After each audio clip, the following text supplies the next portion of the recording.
UP विधानसभा का budget सत्र जारी है। चलिए आपको दिखाते हैं सीधे लाइव तस्वीरें। तो गर्मी खत्म नहीं हो सकती, गर्मी नहीं खत्म होती। मान लीजिए बनारस का चुनाव था, एमएलसी का चुनाव हुआ, बीजेपी ने अपना प्रत्याशी उतारा, वहां निर्दलीय जीत गया, वहां बीजेपी की गर्मी निकल गई।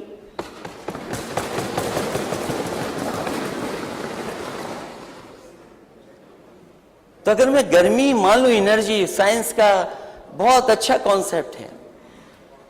Energy is neither created not destroyed, it can only be transformed और ट्रांसफर्ड। तो आपने एनर्जी निकाली, गुस्से में आप आते होंगे तो कहीं तो एनर्जी निकालेंगे आप। जहां तक बिजली उत्पादन का है सवाल, मैं माननीय सदस्य कहूंगा जब जवाब दें तो वो बताएं अपने 5 साल में कौन सा बिजली का एक कारखाना लगाया, ये बताएं मैं। और मैं on the floor of house कह रहा हूं, अध्यक्ष महोदय, मैं सरकार से कहना चाहता हूं, पूछना चाहता हूं कि 5 साल पहले और आपके 5 साल में उत्तर प्रदेश को कितनी बिजली बढ़ाई है। अगर बिजली पर पीछे मुड़ करके देखेंगे तो हमें तो एक एक बिजली का प्लांट याद है कहां पर लगवाया है। शायद सरकार के लोग नहीं बता पाएंगे। और अगर आप में देखना अध्यक्ष महोदय, मैं बैठ सकता हूं, अगर सरकार के लोग अपने बिजली के प्लांट के नाम बता दें किसने किस समय लगाया, तो मैं अपना भाषण यहीं समाप्त कर दूंगा। और अगर बिजली ठीक थी इनकी, अगर इनकी बिजली ठीक थी तो इन्हें बिजली मंत्री क्यों हटाने पड़ गए। और मैं यूं कहूं कि इनकी गर्मी निकाल दी इन्होंने। भाई मंत्री हटने से ही गर्मी निकली, ये खराब शब्द नहीं है, अब अच्छा शब्द हो गया। ये शब्द कौन इस्तेमाल कर रहा है, वहीं से एनर्जी पता लग रही है। उत्तर प्रदेश में जिस समय सरकार में मैं आया, हालांकि पुरानी बहुजन समाज पार्टी सरकार के समय एमओयू था ललितपुर के पावर प्लांट का, उस समय सबसे बड़ी किल्लत थी बिजली की। इसी हाउस में हम लोगों ने प्रस्ताव पास कर करके उसको आगे बढ़ाया। वो 3x660 super critical thermal plant बन रहा है। अभी तो मुझे पता नहीं, एक यूनिट बनकर के तैयार है, दूसरी यूनिट कब बनी होगी, सरकार ने बनाई कि नहीं बनाई। आपके हरदोगंज का प्लांट अगर किसी ने दिया है, माननीय मुख्यमंत्री जी वहां गए थे नेता सदन, शायद उनको बताया गया होगा कि पुरानी सरकार की योजना थी, पुरानी सरकार ने ये खड़ा किया बनाकर।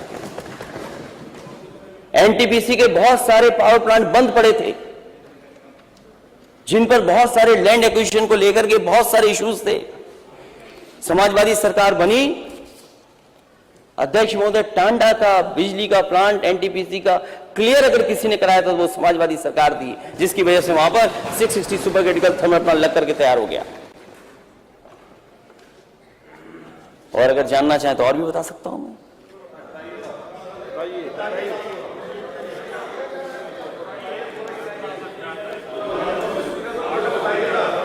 (108) 102 एम्बुलेंस। अध्यक्ष महोदय, कल खबर आ रही है कि एम्बुलेंस में आग लग गई और एक मरीज था, कौन था, एक उसमें जान चली गई उसकी। ये मेंटेनेंस है सरकार का। अगर 108 में 102 में जो हमारी इमरजेंसी सर्विस है, उसकी हालत क्या कर दी। उनके 9000 ड्राइवर हैं जो कोरोना के समय पर काम कर रहे थे। उन्होंने अपनी परवाह नहीं की, अपने परिवार की परवाह नहीं की। उन्होंने परवाह की अगर किसी की तो वो उत्तर प्रदेश की जनता की। वो 108 रोके नहीं, लेकिन आज पता लगा कि सब ड्राइवर हटा दिए गए हैं। पता लगा है कि रात में चलती नहीं एम्बुलेंस। मैं इस सरकार से जानना चाहता हूं कि कम से कम 5 साल में आपने एम्बुलेंस कितनी बढ़ाई। Cancer hospital, cancer research institute, Lucknow में बेहतरीन कैंसर रिसर्च इंस्टीट्यूट बना है। और वो ऐसा इंस्टीट्यूट था कि अगर बन करके चालू हो जाता, तैयार हो जाता और चालू कर देती सरकार, तो हमारे उत्तर प्रदेश के गरीबों को बंबई, गरीबों को दिल्ली नहीं जाना पड़ता, यहीं पर इलाज हो जाता। उसमें बेहतरीन से बेहतरीन मशीनें हैं, अच्छे से अच्छा इंफ्रास्ट्रक्चर क्रिएट किया, लेकिन सरकार का पता नहीं क्या किया सरकार ने। कैंसर हॉस्पिटल वैसा का वैसा ही है। प्राइवेट में इन्वेस्टमेंट के लिए मेदांता अस्पताल आया, नोएडा, ग्रेटर नोएडा में मेट्रो आई, समाजवादी पेंशन बड़े पैमाने पे महिलाओं को देते थे, 45 लाख से 50 लाख तक लेकर के गए। मुझे नहीं पता है माननीय अध्यक्ष महोदय, सरकार ने अगर कहीं लैपटॉप डिस्ट्रीब्यूशन किया भी होगा, लेकिन इस उत्तर प्रदेश में समाजवादी सरकार ने वर्ल्ड क्लास बच्चों को पढ़ने के लिए लैपटॉप देने का भी काम किया। कामधेनु डेयरी योजना चलाई, लेकिन इस सरकार ने उस पर भी ध्यान नहीं दिया, वो भी लगभग बंद हो गई हैं। पूर्वांचल एक्सप्रेसवे और कानपुर मेट्रो, जिसका श्रेय भाजपा सरकार ले रही है,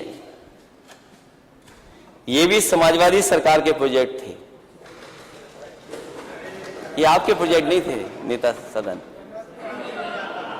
नहीं नेता सदन, ये प्रोजेक्ट आपके नहीं थे, ये समाजवादी सरकार के दिए हुए।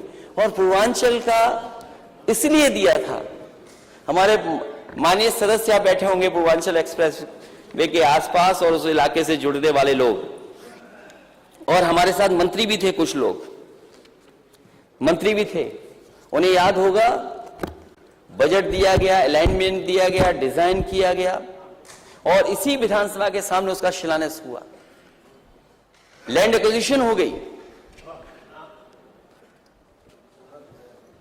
और किसानों से करार हो गया, सहमति बन गई कि जमीन देने के लिए तैयार थे किसान।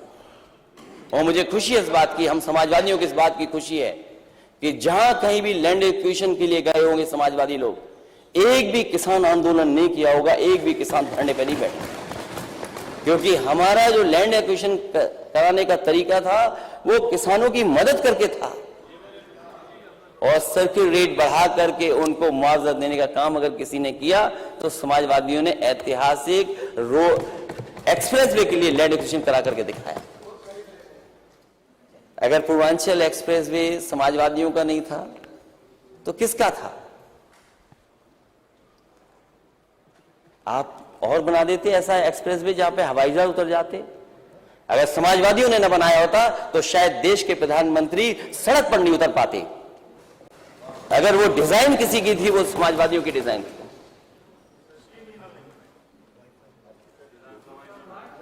और क्या कहा गया उस एक्सप्रेसवे के बारे में? उस एक्सप्रेसवे के बारे में क्या कहा गया? उस एक्सप्रेसवे के बारे में कहा गया कि ये तो बहुत महंगा एक्सप्रेसवे है, लेकिन सिक्योरिटी स्टैंडर्ड से किसने खिलवाड़ की है? जो इंडियन रोड कांग्रेस कहती है।